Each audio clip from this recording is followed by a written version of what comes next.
Bismillahirrahmanirrahim. Alhamdulillahirabbil alamin wassalatu wassalam ala Rasulillah wa ala alihi wasahbihi ajma'in. Alhamdulillah, kita mulakan kuliah kita dengan baca Ummul Quran Al-Fatihah. Bismillahirrahmanirrahim. Alhamdulillahirabbil alamin. Ar-Rahmanirrahim. Maliki yaumiddin. Iyyaka na'budu wa iyyaka nasta'in. Ihdinas siratal mustaqim. Siratal ladzina an'amta 'alaihim ghairil maghdubi 'alaihim waladdallin. Amin. Baik, kita melihat hadis yang ke-212. Nabi SAW bersabda, Afdalul a'mali ba'dal imani billahi at-tawaddudu ila nas, rawahu at-Tabrani. Kata Nabi SAW,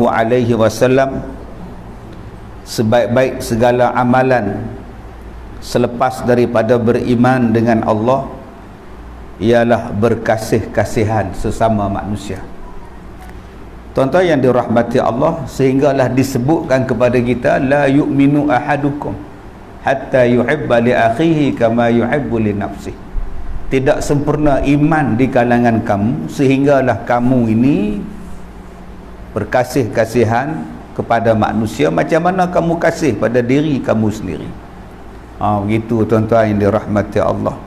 Sebab banyak orang dia memahami konsep kesempurnaan iman tu macam-macam, tetapi kita hendaklah memahami konsep itu sebagaimana yang dikehendaki oleh Nabi kita.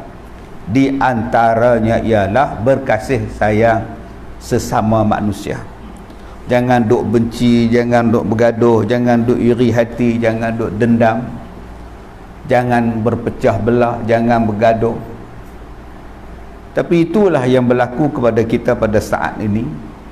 Kerjanya ialah bergaduh. Datang ke surau, gaduh di surau.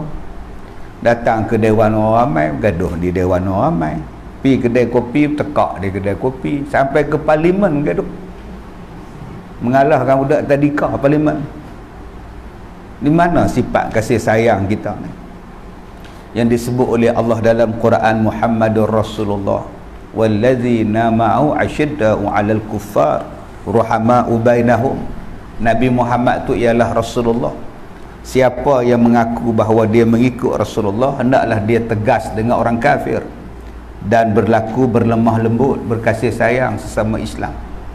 Tapi sesama Islam ni dengki mendengki, kianat mengkianat, macam-macam, sampai pada satu tahap putus saudara, putus adik-beradik, putus hubungan silaturrahim. Tuan-tuan, dalam hadis ni Nabi sebut perkara yang paling afdal selepas beramal dengan beriman kepada Allah ialah kita melakukan kasih sayang. Baik, melakukan kasih sayang kepada manusia banyak tuan-tuan. Yang pertama, memberi salam.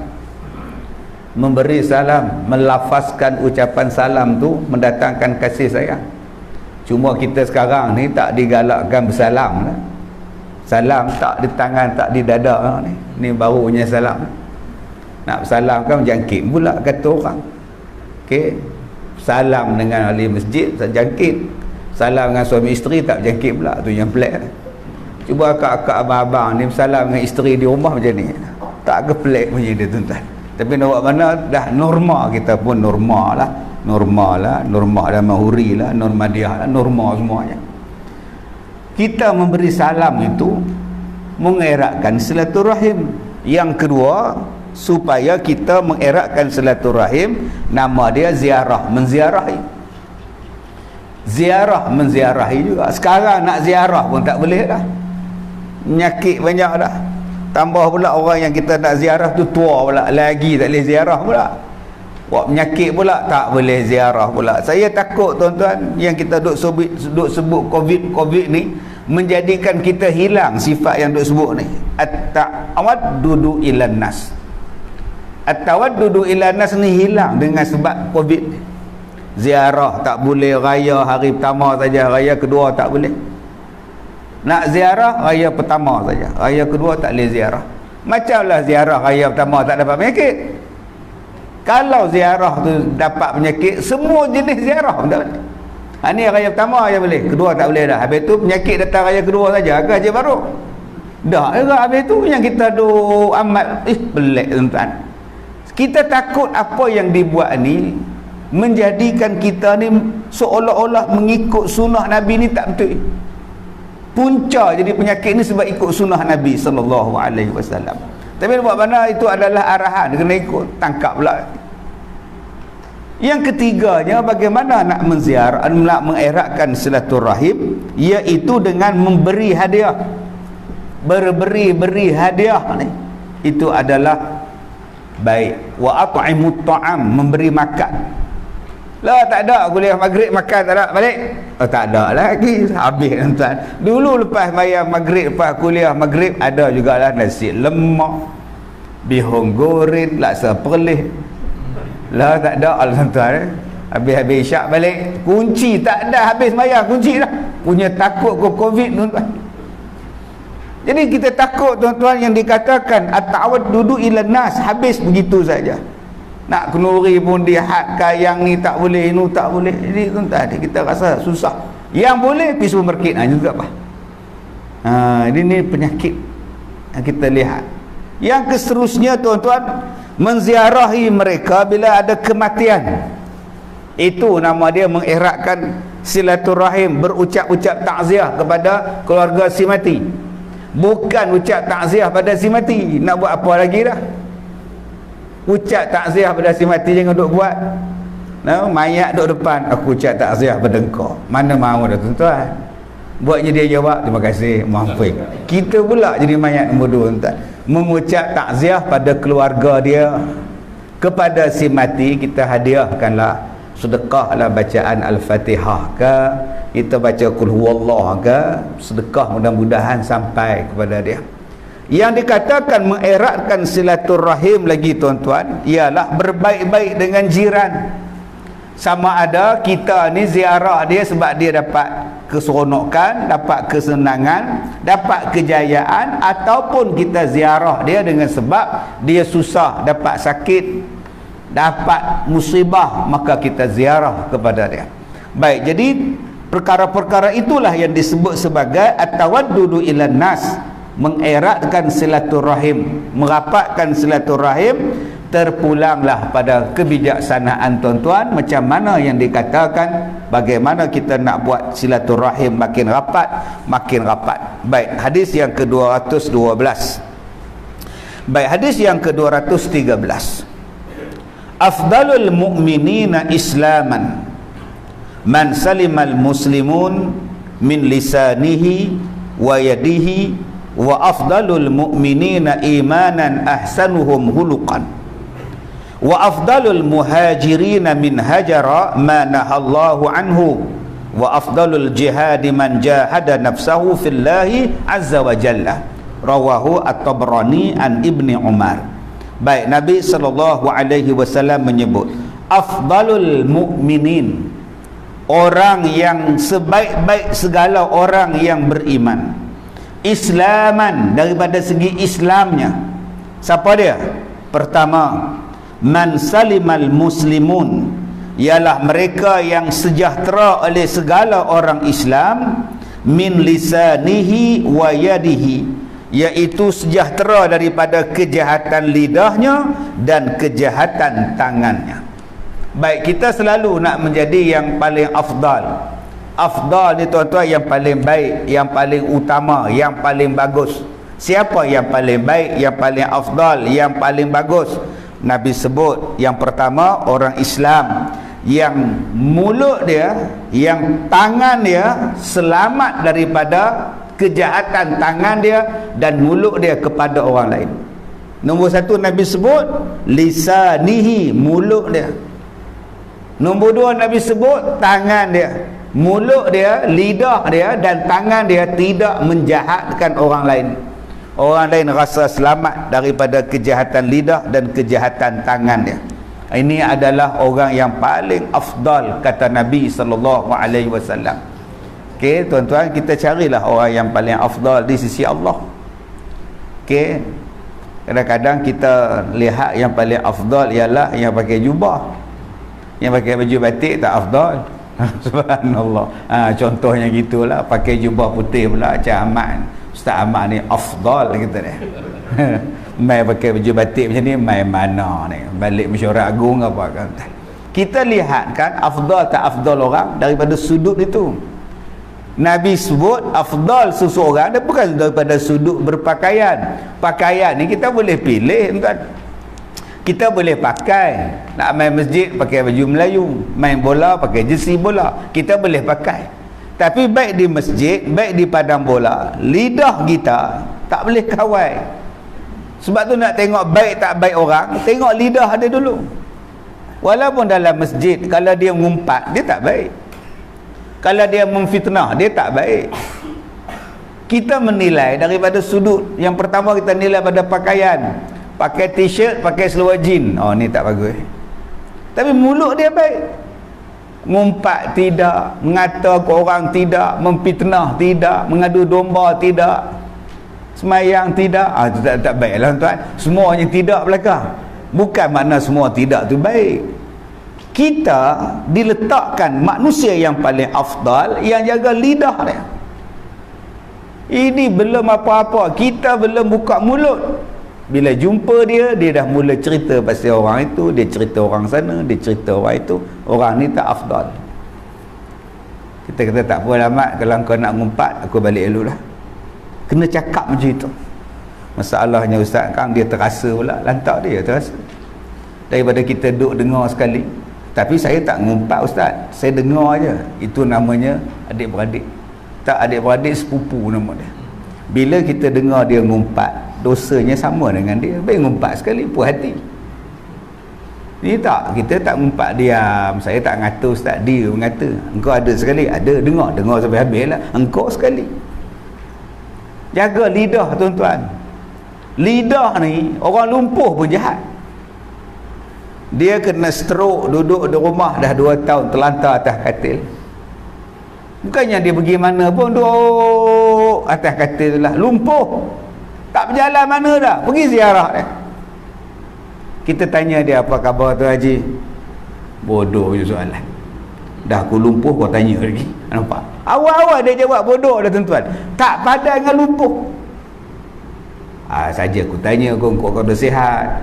Masjid dia orang tu dah start kuliah ke? Dah start dah 2 minggu dah. PKP dah boleh dah buat kuliah maghrib. Oh ya, patut memekak aja, aku nak tidur pun tak boleh. Nampak tak tuan-tuan? Memekak dia kata. Padahal lumpuh tu. Nampaklah Nabi sebut min lisanihi. Itu dengan kita yang jarang-jarang jumpa dia boleh cakap macam tu. Bayangkan jadi isteri dia. Bayangkan kalau akak-akak di atas ni jadi isteri dia macam. Isteri. Leha, Milo ais. Woi bodoh. Milo ais. Nampak? Bodoh dia panggil isteri dia. Bila isteri dia letak situ, amboi sedap panggil orang bodoh. Aku minta 20 jam tak sampai. Bodoh. Bodoh pula sampai dia. Dah lah tadi bodoh, lagi bodoh lagi. Tak padan dengan lumpuh. Isteri tu cakap, kalau aku hilang sabar, aku pekuk dengan bantal orang tu ni. Menyusahkan orang, dah lah menyusahkan orang. Mulut pun menyusahkan orang. Sebab itu tuan-tuan Nabi sebut tadi, mulut ni bukan tentu kita sihat nak jadi jahat. Sakit pun nak jadi jahat dengan mulut. Nak maki Tuhan dengan mulut. Dia naik tangga surau tu, mula-mula dia maki siapa? Elok-elok perempuan duduk di bawah, gatal buat di atas. Celakil lagi nampak lah. Ni bukan orang sini lah, dia Afrika tak ada. Aku dah sakit lutut. Mula-mula dia maki AJK surau, ngada buat di atas, dah elok duduk di bawah kata dia. Bila dah sampai di atas, duduk sila di atas, dia maki lutut pula. Yang lutut ni pun haram jadah juga. Nampak tak tuan-tuan penyakit kita ni? Sebab itu dia bukan kira yang mari masjid, yang mari surau ni dah garanti baik dah. Belum tentu lagi. belum tentu lagi. Maka Nabi sebut manusia yang paling afdal ialah manusia yang paling baik lidah dia. Dia takkan menjahatkan orang lain, takkan membinasakan orang lain. Sebab ada dengan lidahnya tuan-tuan, dia membinasakan perniagaan orang lain. Kamu beli dari kedai dia tu, memanglah pekat kuah dia, kuah mi Bandung dia pekat, tapi kamu kena fikir macam mana boleh pekat tu. Udah tuan-tuan, lingkup kedai mi Bandung dia. Nombor 1. Ada orang yang lidah dia baik, diam je. Tangan pula jahat tuan-tuan.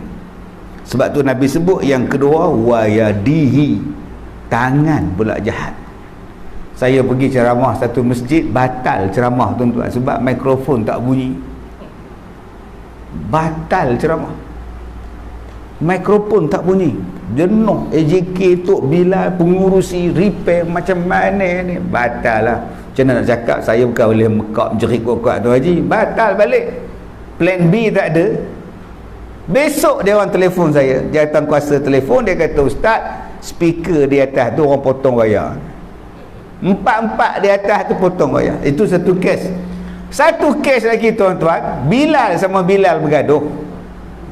Dua-dua nak azan, dia tak bagi Bilal tu azan, dia kunci bilik Tok Bilal.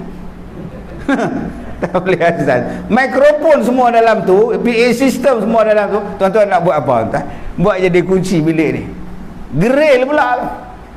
Pergi ke rumah dia, tanya isteri, mana tu Haji? Entah lah, kata ke masjid, kata dia. Masjid apa, tak ada.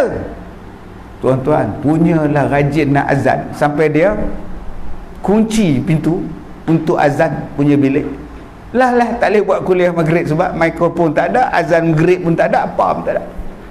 Ni Nabi sebut jahat. Tu jahat jenis nak baik buat, nak semayang. Jahat jenis nak azan. Ni jahat yang mulut diam tapi tangan jahat. Ni nama dia apa? Ni nama dia. Nampak? Dia komen macam-macam, dia kutuk macam-macam dalam Facebook, dalam YouTube, dalam komen. Yang ni yang paling jahat sekarang. Mulut dia mana dia cakap apa, tapi fake account. Nama pula macam-macam. Nama macam-macam. Kalau ada bunga, kalau nama orang Jepun, dia buh Jepun. Kalau nama orang Rusia, ada buh Rusia. Buh gambar macam-macam, tulisan macam-macam, menyakitkan hati orang. Maka ini kata Nabi, orang ni tidak afdal sebagai seorang Muslim. Yang paling afdal sebagai seorang Muslim, lidah dia baik, tangan dia baik tuan-tuan. Jadi nombor 1, kita nak jadi baik, Nabi sebut jaga lidah, jaga tangan. Nombor 2 kata Nabi, wa afdalul mu'minina imanan ahsanuhum khuluqan. Nabi kata seafdal-afdal orang yang beriman, akan iman mereka itu ialah orang yang paling baik perangainya, ahsanuhum khuluqan. Tadi lidah, tadi tangan. Nabi sebut pula nombor 2 apa dia? Akhlak yang bagus. Sampai diajar kepada kita siapa akhlak terbaik. Kalau kita nak tengok dalam dunia ni, setiap satu bangsa mengaku dia akhlak baik. Pergi ke Jepun, Jepun kata akhlak dia baik. Mai ke orang Melayu, Melayu kata akhlak dia baik. Pergi ke Indon, Indon kata akhlak dia baik. Pergi ke Tiongkok, Tiongkok kata akhlak dia baik. Dan kita juga orang Islam juga duk puji orang sana, puji orang sini. Dia lupa bahawa Nabi Muhammad itu liutammima makarimal akhlak, diutuskan untuk menyempurnakan akhlak. Bayangkan Rasulullah tu sebaik-baik akhlak, kenapa tak ikut Rasulullah? Awak simpan janggut? Ya. Macam mana awak simpan janggut? Adakah awak simpan macam Rasulullah?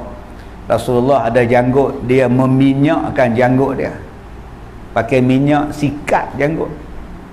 Kita janggut, subhanallah tuan-tuan. Nah, Nabi ada janggut tapi Nabi sikat janggut dia, Nabi bubuh minyak. Nabi ada rambut, rambut Nabi cantik sampai sini, Nabi buh sikat, buh minyak rambut dia.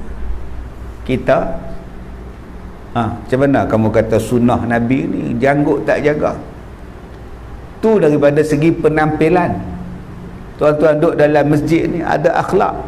Ada orang sambil dengar ceramah duk ketip kuku.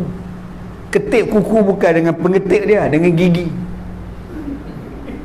dah potong kuku, jatuh atas sejadah ni. Hamba Allah tu pula tak bawa sejadah pada rumah, melekat kat kedai ni kuku hamba Allah.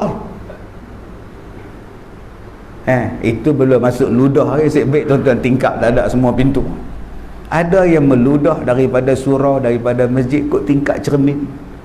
Ludah-ludah tak lepas, melekat kot cermin, meleleh ke bawah. Akhlak tak ada.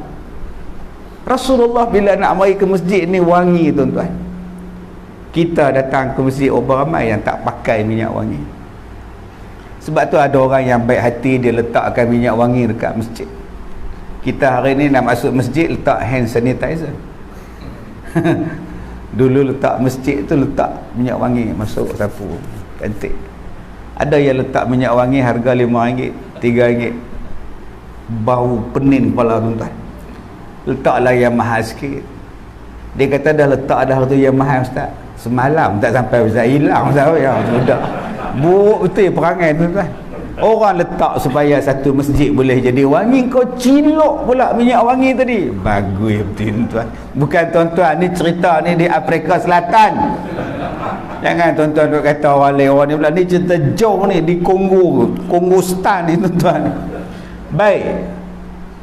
Malam ni kita datang masjid semua cantik, segak. Haji Ridwan segak, Haji Farouk segak, semua segak malam ni. Pasal apa? Pasal kita datang masjid. Khuzu zinatakum 'inda kulli masjid. Pakai cantik-cantik bila datang masjid, pakai wangi-wangi, perhiasan yang baik. Tuan-tuan sekarang ni duduk ni semua baik. Semua baik belakang ni. Pasal apa? Pasal di masjid. Pasal ramai-ramai di surau di masjid, sebab tu duduk pun baik. Sebab tu Nabi dia sebut yang paling baik bukan di sini. Sebab di sini saya menjadi baik sebab saya depan tuan-tuan. Tuan-tuan depan saya, semua jadi baik. Nak tengok kita ni baik atau tak baik bukan di sini, no, di rumah. Di rumah. Nabi kata orang yang paling baik di kalangan kamu adalah orang yang paling baik dengan isteri dia. Jadi isteri kita kata tak kita baik, maka baiklah. Cuba tanya pada isteri kita, Kak Nak, Cik Abang Bidin okey? Bunyi. Makna tak baiklah tuan-tuan. Macam mana Kak Nak, Abang Bidin okey ke? Boleh lah ustaz. Lepas sesak dia kata tuan-tuan. Nak tengok baik tak baik isteri kita. Habis tu ustaz, kalau saya tak ada isteri, sudah tuan-tuan. Siapa penilaian dia? Saya tengok dia tuan. Kita yang tak ada isteri ni siapa? Sebab tu kalau tak ada isteri, kena cari isteri supaya kita boleh jadi baik. Kalau kita tengok kawan kita tak ada lagi isteri, cari dia, tolong bagi kat dia, tolong bagi, cari kat dia. Saya cari banyaklah dekat dia. Di pondok saya ramai 65, 74. Alhamdulillah. Jadi nak tengok kita baik, khiyarukum li ahli. Orang yang paling baik di kalangan kamu, kata Rasulullah, ialah orang yang paling baik kepada ahli dia, kepada keluarga dia, kepada isteri dia, kepada iyal dia. Kalau isteri kita kata kita baik, isteri mengaku kita ni adalah lelaki yang baik, suami yang baik, baiklah kita tuan-tuan. Sebab kita tak boleh berlakon depan isteri kita. Di sini tuan-tuan boleh tahan kentut, cuba tahan depan isteri. Abang di surau abang kentut macam tu tak? Tak adalah kentut, orang tengok. Tu kenapa abang kentut depan saya? Kamu tak apa, bini aku. Nampak tuan-tuan? Buruk punya perangai. Kalau kita di masjid tuan-tuan, kita bersihkan masjid, kita tolong masjid, di rumah kita tolong dah isteri kita. Rasulullah bila ditanya tentang akhlak kepada isteri Rasulullah, kata Rasulullah, akhlak Nabi tu macam akhlak Al-Quran. Cuba tuan-tuan tengok akhlak Al-Quran. Apa maksud akhlak Al-Quran ni? Nombor satu, kita bila baca Quran, mana ada jemu? Tuan-tuan ada jemu dengar baca Quran? Kita tengok tu imam dah baca Fatihah, 3 rakaat Fatihah, 2 kena baca kuat. Habis sembahyang kita menyembang kat belakang. Engkau tak ada bagi cadangan dekat dia orang ke? Rakaat pertama jangan baca Fatihah, tiap-tiap tahun, tiap-tiap hari Fatihah je banyak surah lain lagi. Kenapa kamu cakap macam itu? Aku jemu dengar Fatihah. Tuan-tuan ni baik tuan-tuan hantar dia ke pakar sekretari. Dia ni gila ke apa? Mana ada kita jemu dengar bacaan Quran? Fatihah tiap-tiap hari tak jemu. Apa maksud bila kita baca Quran kita tak jemu? Apa maksud dia? Akhlak Rasulullah macam akhlak Al-Quran. Maksudnya ialah akhlak Rasulullah tidak menjemukan. Dia tak menjemukan orang lain, tak menjemukan isteri dia, tak menjemukan umat dia. Itu nombor satu. Akhlak Quran tu maksudnya apa? Akhlak Nabi tak ada satu yang menjemukan orang lain. Orang suka dengan Nabi, orang duduk dengan Nabi, orang seronok dengan Nabi. Bila Nabi tak ada, Nabi balik, sahabat jadi kot lain lah. Jadi kot lain, sampailah Nabi ni wafat. Ada sahabat yang tak sanggup pun tinggal di Madinah sebab duduk terbayang lagi pada Rasulullah. Ada yang pindah ke Syria, ada yang pindah ke Iraq, ada yang duduk tempat lain tuan-tuan. Sebab apa? Duduk terbayang-bayang Nabi jadi imam. Duduk terbayang-bayang Nabi berjalan main ke masjid. Duduk terbayang dia berbual dengan Rasulullah. Bila Rasulullah wafat, dia tak boleh nak duduk. Balik dia tempat lain. Bilal bin Rabah pergi tempat lain. Sebab apa? Indahnya akhlak Nabi ni. Dia kata aku tak boleh duduk sini, aku duduk teringat kat Nabi punya baik. Cuba bayangkan kita bila duduk dengan orang lain uzing. Bila kita balik rumah baru lapang, lega rasanya. Maknanya buruk akhlak kita tuan-tuan. Jadi lepas ni kita ubah akhlak kita menjadikan orang suka dengan kita. Sebab apa suka dengan kita? Tak tahu tak? Saya dengan dia tak jemu langsung menyembang dengan dia ustaz. Ada je dia baik dengan saya, tak ada dia menyakitkan hati saya. Yang kedua, akhlak Nabi itu akhlak Quran. Apa dia? Mana ada Al-Quran salah? Tuan-tuan carilah satu ayat ke, satu surah ke yang salah, yang tak betul. Wa in kuntum fi raibin mimma nazzalna ala abdina fa'tu bi suratin min mithli. Kalau kamu ni ragu-ragu dengan Quran, awak bagi satu surah, satu ayat yang macam mana Al-Quran kalau kamu betul hebat. Kalau betul kamu orang yang benar. Tak ada siapa boleh cabar Quran. Maknanya Al-Quran itu betul, kata-kata yang benar. Sadaqallahul azim. Maha benarlah Allah akan kata-katanya yang maha agung. Jadi akhlak Nabi, akhlak Al-Quran, akhlak Nabi sentiasa betul. Sentiasa betul. Sebab tu saya awal-awal saya kata tadi, akhlak Nabi bila jumpa dengan orang, dia mula-mula hulurkan tangan bersalam. Dan dia orang yang paling akhir menarik tangan dia selepas bersalam. Maknanya bersalam itu betul akhlak dia. Nabi Muhammad bila dia jumpa orang, dia manis muka. Maknanya senyum itu betul akhlak dia. Betul hari ni orang buat kajian tentang senyum, orang buat kajian tentang kelebihan potong kuku. Dimulakan daripada tangan kanan jari telunjuk dia, disudahkan dengan ibu jari kanan dia. Orang kaji tuan-tuan sampai tahap masuk tandas tu, masuk dengan kaki kiri tu pun orang kaji betul tak betul cara yang diperbuat oleh Nabi sallallahu alaihi wasallam. Daripada bangun tidur Nabi sampailah tidur semula Rasulullah, semua akhlak Rasulullah itu adalah betul. Sebab itulah disebut akhlak Al-Quran tuan-tuan. Jadi kalau kita nak jadi orang yang terbaik iman kita, nombor dua kata Nabi sallallahu alaihi wasallam, jadilah orang yang paling baik akhlaknya. Yang ketiga, wa afdalul muhajirin man hajara ma nahallahu anhu. Yang ketiga kata Nabi, sebaik-baik orang yang berhijrah, yang berpindah, ialah mereka yang meninggalkan barang yang dilarang oleh Allah Subhanahu wa taala. Ini sebaik-baik hijrah. Kita sebut hijrah zaman Nabi dulu ke Madinah. Kita sebut hari ni hijrah nak jadi orang baik lah. Hijrah zaman sekarang ni daripada tak baik kepada baik, baik kepada yang lebih baik. Apa dia? Kata Nabi, sebaik-baik hijrah ialah orang yang meninggalkan apa yang dilarang oleh Allah Subhanahu wa taala. Itu dia hijrah. Okey, macam-macam tuan-tuan hari ni hijrah, artis berhijrah, pondan berhijrah sekarang. Alhamdulillah lah, mulai bulan depan saya akan buat program atas permintaan golongan-golongan yang lembut ini, insya-Allah bulan depan. Jadi kalau tuan-tuan nak join boleh lah. Kalau rasa lembut boleh masuk page sekali. Setakat ni dah ada 20 orang dah daftar. Nah, golongan-golongan yang dulu lembut-lembut, yang dah buat apa nama Ada yang dah tukar alat jantina pun dah ada dah. Jadi dia kata dia orang ni nak mengaji balik, nak duduk balik, nak hijrah betul-betul. Saya kata silakan. Okey, ada yang datang jumpa tu tuan-tuan pakai jubah. Yang saya tak tahan tu jubah, tapi bahagian dada tu ada lagi, itu masalah lah. Yang mana faham, tak faham sudah. Laki-laki tapi bahagian dada ni ada lagi, terbunjui ke depan. Oh sudah. Saya kata abang kalau nak masuk kelas besok, ambil serban tu tutup bahagian dada tu. Ambil kain pelekat macam Hermantino tu tak sini, dia tak nampak sangat lah. InsyaAllah. Jangan duk pakai tu. Orang lelaki ambil surah dia pun kan iman kuat sangat, duk tengok hang lain jantan tak jantan, dia kata dia kau boleh kira apa. Jadi tuan-tuan macam-macam. Jadi kalau kita duk kutuk dia orang, kita duk kata kawan ni orang lari pula, tapi kita tarik dia orang, mudah-mudahan mereka ni hijrah. Jadi macam mana nak kalau kita tak tolong, tak bagi ruang, tak bagi peluang pada mereka? Kita duk condemn dia orang. Kalaulah besok dia orang mari ke surau tuan-tuan jangan duk usik pula. Duk ngorak pula, duk usik, duk raba punggung tu salah. Tu yang depa lari pula tuan-tuan ni. Mereka dah hijrah. Mudah-mudahan penghijrahan itu diterima oleh Allah berkekalan.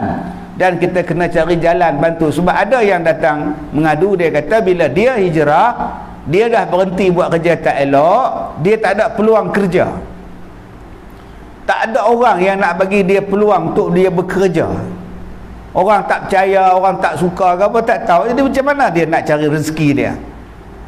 Ada juga yang berjaya tuan-tuan. Yang saya jumpa, yang saya buat apa semua ni, sekarang dah jadi buka kedai makan dah. Ya, dah habis dah. Dia buang semua dah apa-apa kosmetik dia apa semua. Sekarang baru ni saya jumpa semayang itu dah pakai jubah, pakai serban elok dah. Ya, otak apa nak cam lah, yang dia tu bekas pondan tuan-tuan. Jadi kalau kita sokong, kita bagi peluang, insya-Allah ya, mereka ni jadi hijrah betul-betul. Dan kita masyarakat ni kena tolong cari jalan macam mana kita nak istiqamahkan untuk diri kita juga, istiqamah supaya kita kekal dalam keadaan baik. Dan juga kita bantu mereka, wa ta'awanu 'alal birri wat taqwa, tolong dia orang jadi orang baik, jadi orang bertakwa kepada Allah. Dan yang keempat kata Nabi sallallahu alaihi wasallam, wa afdalul jihad man jahada nafsahu fillahi azza wa jalla, sebaik-baik jihad ialah orang yang berjihad memenangkan hawa nafsunya, memerangkan hawa nafsunya kerana Allah Subhanahu wa taala. Seafdal jihad ialah berperang mengalahkan hawa nafsu dia, menewaskan hawa nafsu dia.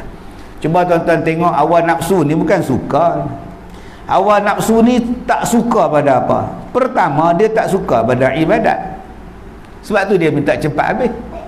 Semayang cepat habis, azan cepat habis, kuliah cepat habis. Sebab nafsu tak suka.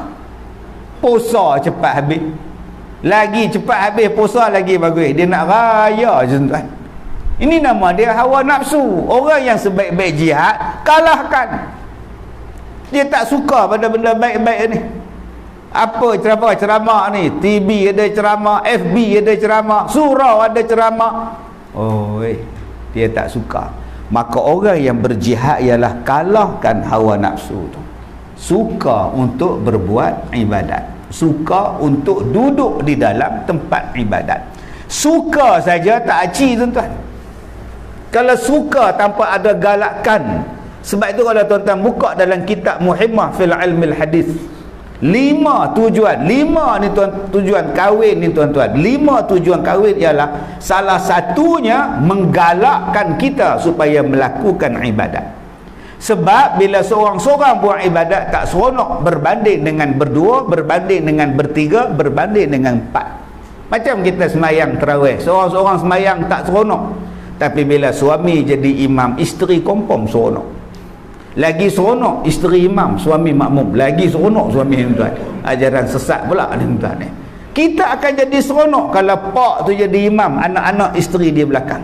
Berbeza dengan semayang seorang-seorang. Macam kita puasa sunat, seorang puasa tak seronok. Isteri puasa, anak puasa, buka puasa sama-sama tuan-tuan. Walaupun puasa sunat dia jadi seronok. Macam kita mari masjid malam ni. Kalau datang dengan isteri berdua, jalan kaki berdua, balik saat lagi pun berdua, lebih seronok daripada duduk seorang-seorang. Boleh faham Haji Ridwan? Ya, Ustaz Hafiz, boleh faham? InsyaAllah. Yang mana faham, faham. Tak faham, sudah. Yang kedua, tuan-tuan, nafsu ni tak suka dalam apa? Nafsu ini, tuan-tuan, inna nafs la ammaratun bisu, la ammaratun bisu. Nafsu ini menyuruh kita buat jahat.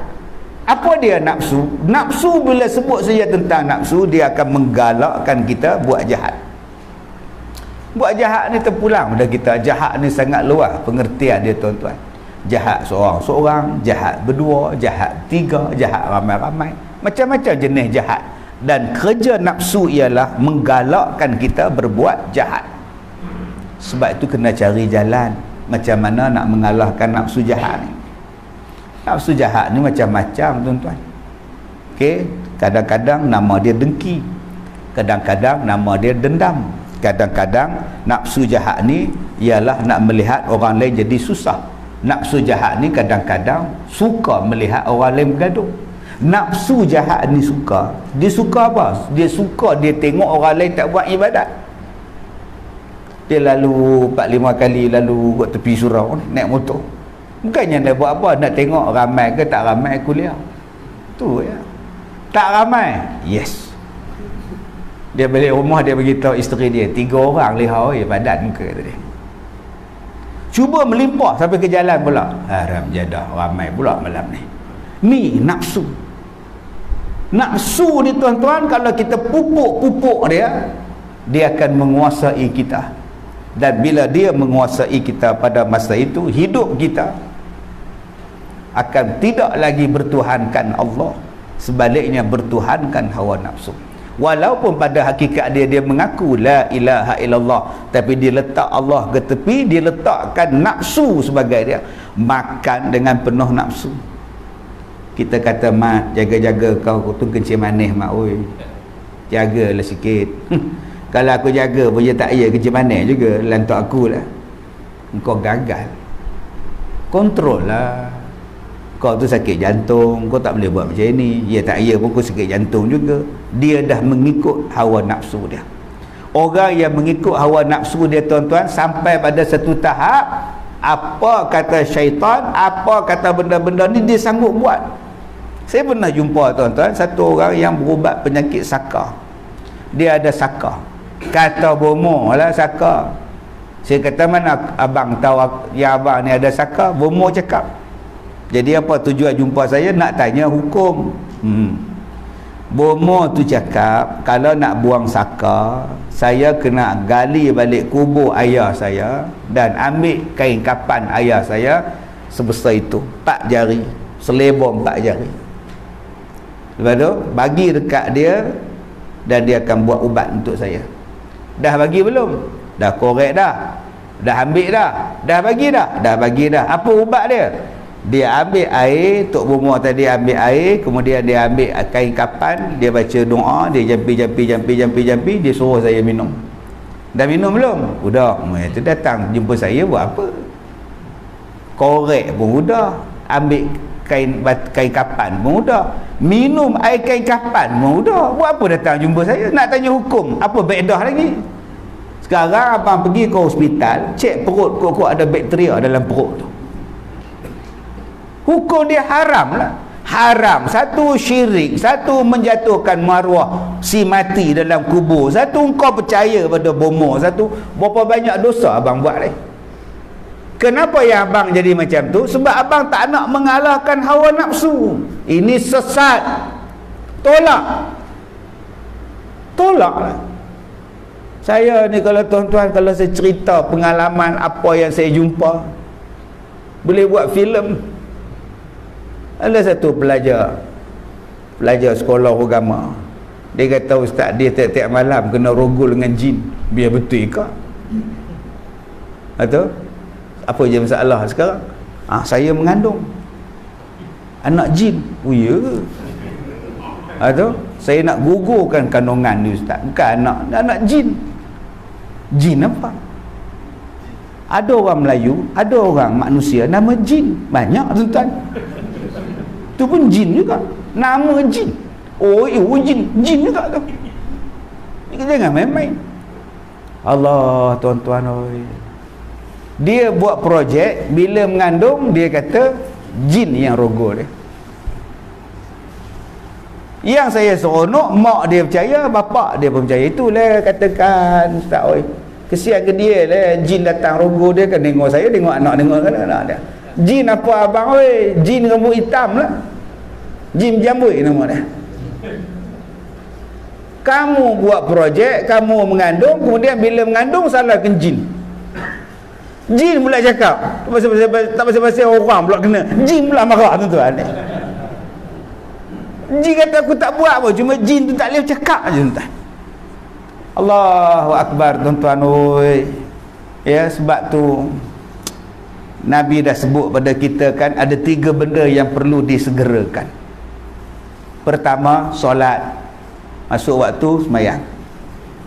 Jangan tangguh-tangguh. Bila tangguhkan tinggal. Bila tangguhkan rasa seronok pula tak semayang, akhirnya lambat. Masuk isyak semayang, masuk maghrib semayang. Tak payah tengok bola lah, tengok Piramli lah, teater legenda lah, apa tak payah. Semayang dulu. Sebelum masuk waktu tutup kedai sekejap, 15 minit. Habis semayang buka balik kedai. Nombor 2 kata Rasulullah, mayat bila dah siap, mayat bila dah siap kebumikan, apa lagi nak tunggu? Nak nunggu ustaz, apa nama anaknya belum sampai ada Kuala Lumpur ustaz. Nak nunggu anak dia pada New York ustaz. Lagi 2 minggu sampailah anak dia. Lepas balik kena kuarantin 2 minggu. Bila nak tanam mayat ni?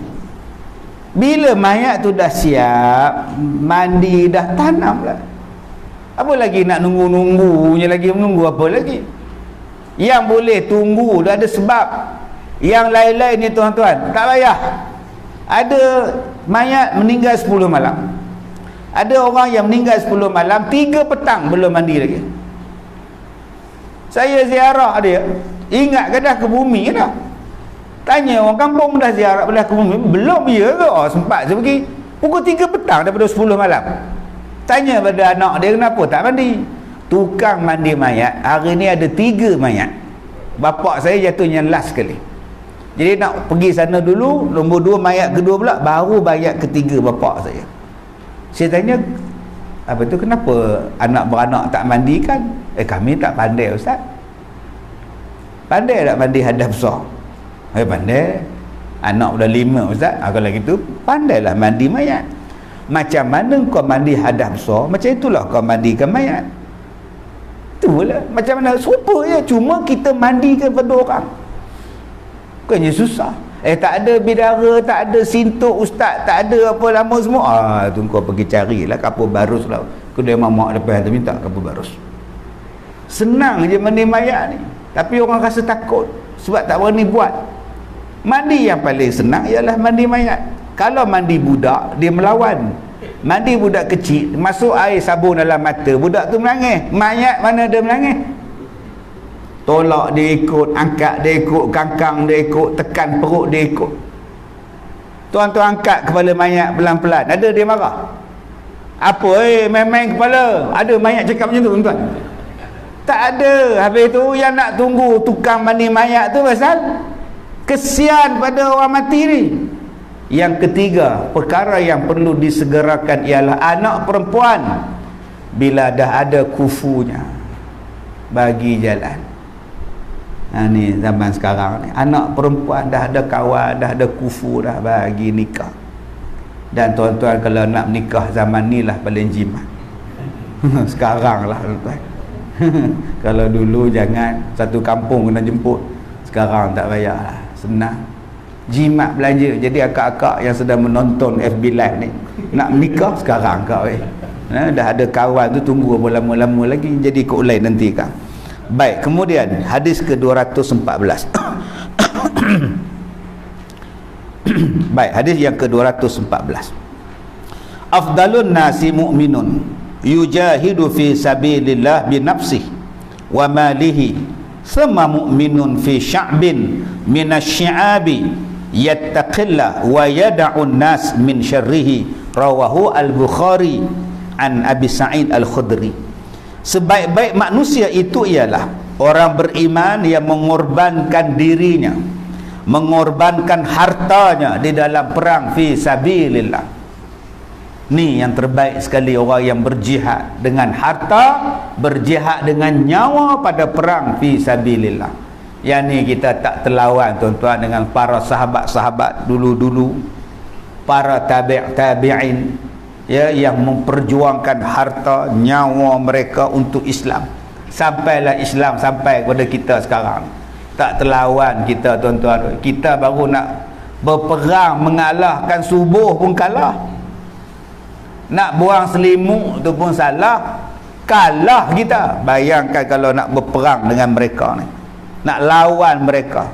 Cukup hebat. Sebab tu Nabi kata afdalun nas, sebaik-baik manusia yang beriman, orang yang berjihad dengan harta, dengan nyawa mereka pada jalan Allah. Yang kedua, kemudian mukmin yang berkediaman di celah-celah bukit, takut akan Allah, lalu dia meninggalkan manusia kerana memeliharakan daripada kejahatan dia. Orang sekarang panggil uzlah. Uzlah. Dia duduk celah-celah bukit tu, dia tak campur dengan orang lah. Duduk atas bukit tu buat hal dia. Orang Melayu kita sebut uzlah lah. Zaman Nabi dulu kita kata khalwat, bukan khalwat. Orang Melayu faham khalwat. Khalwat duduk di hotel dalam semak, tu khalwat. Nabi buat dah. Nabi tak suka tengok orang-orang di Mekah yang bertawaf dalam keadaan telanjang, yang di sekeliling dengan Kaabah tu penuh dengan berhala. Nabi tak sanggup tengok. Nabi naik atas Gua Hira, duduk sana beribadat kepada Allah. Sebab apa? Tak nak campur tentang kemaksiatan jahiliah di bawah. Sebab tu hari ni saya banyak jumpa tuan-tuan golongan-golongan ini yang duduk bertapa. Bukan bertapa lah, kita kata beruzlah.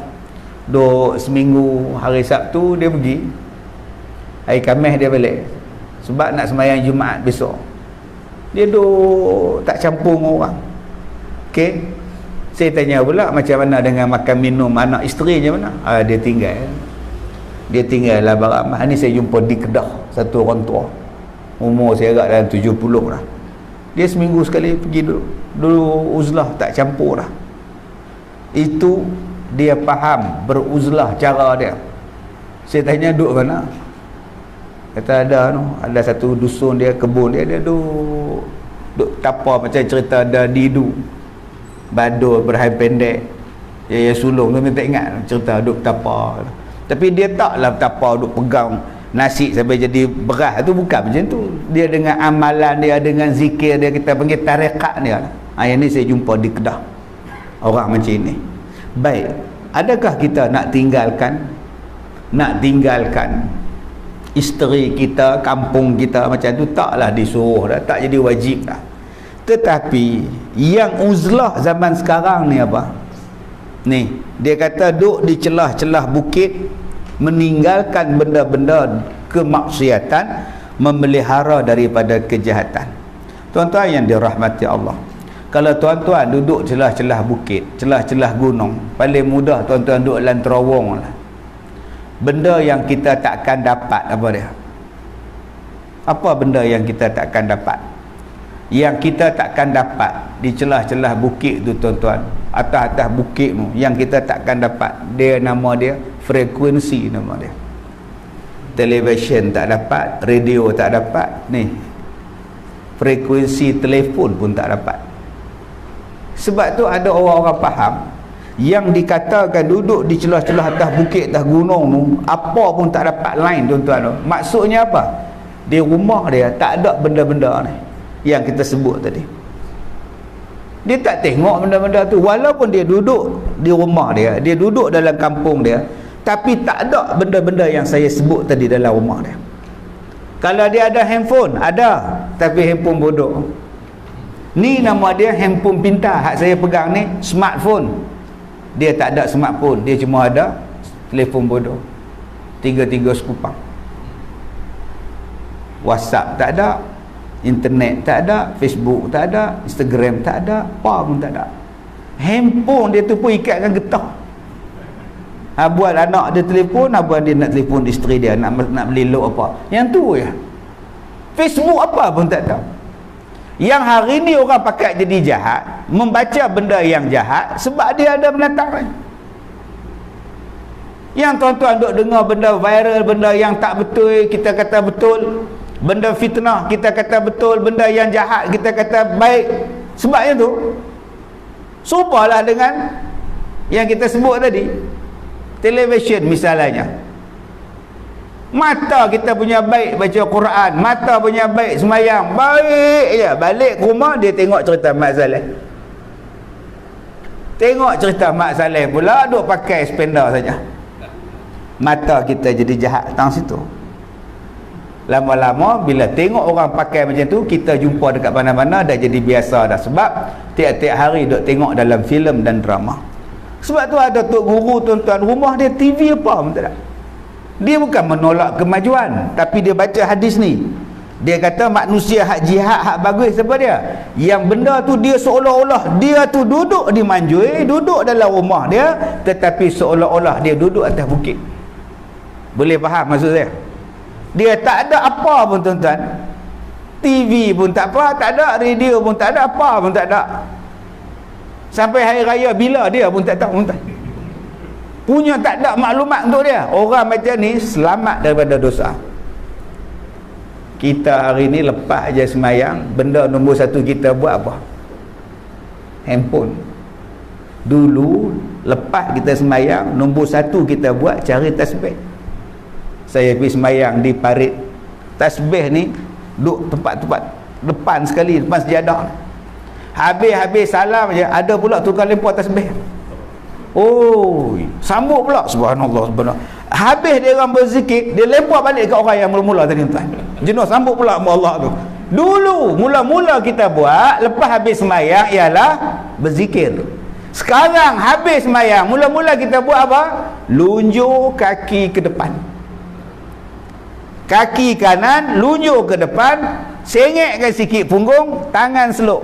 Kita ingat ambil tasbih, oh handphone. Yang tu dulu dia tengok tuan. Nampak tak?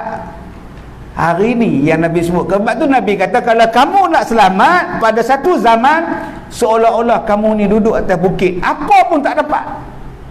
Duduk atas bukit ni tuan-tuan dapat apa ni? Walaupun atas bukit mesti dapat line, tapi dia tetap tak dapat. Macam dulu-dulu kita masuk terowong menora tu, mana ada dapat line?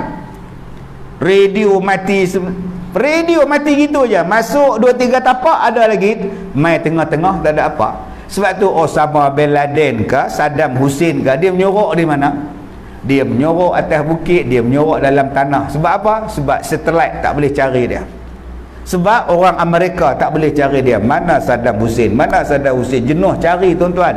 Rupanya dia menyorok dalam tanah. Habis tu macam mana tentera Amerika jumpa? Kawan dia bagi tahu Saddam Hussein kat situ. Maknanya tuan-tuan, teknologi tak boleh bagi tahu, tapi yang boleh bagi tahu siapa dia? Teknologi lidah. Yang tu yang jahat. Kawan makan kawan, mati Saddam Hussein kena gantung. Dia tak cari tempat lain, dia tak duduk tempat lain. Saddam Hussein menyorok dalam lorong tikus, dalam tanah celah-celah bukit dia duduk. Sebab Nabi kata dah, sampai satu zaman nanti celah-celah itu yang kamu akan selamat. Maka setengah orang faham pada hadis ni, dia duduk muzlah macam saya sebut awal-awal tadi. Dia duduk atas bukit, dia berkhalwat, dia tinggal anak isteri dia duduk macam tu. Dia tinggalkan masyarakat pula, dia abaikan masyarakat pula. Bila kita faham betul-betul, rupa-rupanya kau hiduplah dalam kampung kau, kau duduklah dalam keluarga kau, tapi kau tidak ada dengan teknologi.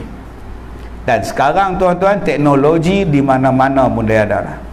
Dan kita tak boleh lari daripada menghebohkan diri kita berada di mana dengan adanya benda ni. Dengan adanya benda ni, tuan-tuan pula duk sign, duk daftar macam-macam menggunakan benda ni, lagilah maklumat tuan-tuan ada di mana-mana saja. Hari ni bank dengan online, semua sini. Nak masuk kedai pun macam ni. Masuk kedai hari ni tak tulis macam masjid dah, semua pakai scan gitu ya. Semua guna teknologi ni. Salah satu benda yang dapat daripada COVID-19 ni tuan-tuan ialah mendedahkan semua orang kepada teknologi. Teknologi maklumat, teknologi maklumat, teknologi maklumat. Bila cari siapa kepala dia, nampaklah kepala dia Bill Gates yang mula-mula buat.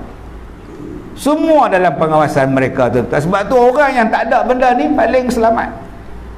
Dia pergi kedai, dia tulis nama dia Bidin Beleman, selesai masalah. Saya malas nak nulis ustaz, letih bidin beleman. Bidin beleman, tuan-tuan pergi kedai rajin, tempah cok bidin beleman, dah selesai masalah. Buh nombor telefon, buh nama bidin beleman, dah selesai masalah. Larang nak nulis gitu. Tempah tu. Tu hak duk cok tu. Baik, bila kita faham hadis ni tuan-tuan yang dirahmati Allah, mungkin sampai satu masa ya kita kena menghadkan diri kita pada teknologi. Jangan terlalu terdedah, yang kadang-kadang bila kita terdedah, kadang-kadang kita punya kekuatan, kita punya teknologi tentera, kita punya kekuatan negara dan sebagainya dalam keadaan yang berbahaya. Bukan setakat diri kita bahaya, kekuatan negara kita juga boleh berbahaya. Baik, hadis yang terakhir, hadis yang ke-215.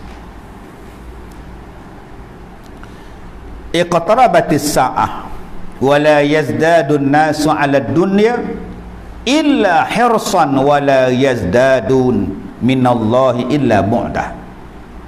Rawahu al-Hakim an Abi Mas'ud. Hari kiamat sudah hampir. Iqtarabatis sa'ah, dah hampir kiamat. Walhal manusia semakin gemar dan semakin loba pada dunia, tetapi dengan Allah pula semakin jauh. Tuan-tuan yang dirahmati Allah, mati kita ni makin dekat, tapi kita ni makin loba dengan dunia. Cuba tuan-tuan tengok rumah kita, kereta dah ada, blender dah ada, lagi pinggan mangkuk dah ada, baju dah ada, menantu dah ada, televisyen dah ada, lagi gelas dah ada, peti air dah ada, freezer dah ada. Apa yang tak ada lagi kita? Jawapannya, yang tak ada pada kita sekarang hanyalah syurga je lagi. Jom kita cari syurga pula. Tanah ada dah, rumah ada dah. Yang tak ada kita sekarang ialah syurga.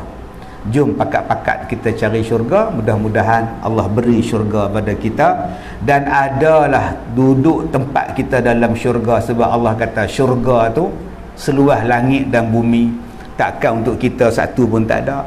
Manusia yang paling celaka ialah manusia yang Allah kata syurga tu seluas langit dan bumi, tapi tak ada untuk kita. Itulah yang paling celaka sekali tuan-tuan. Mudah-mudahan Allah merahmati kita. Minta maaf jika terkasar bahasa. Wabillahi taufiq wal hidayah. Assalamualaikum warahmatullahi wabarakatuh.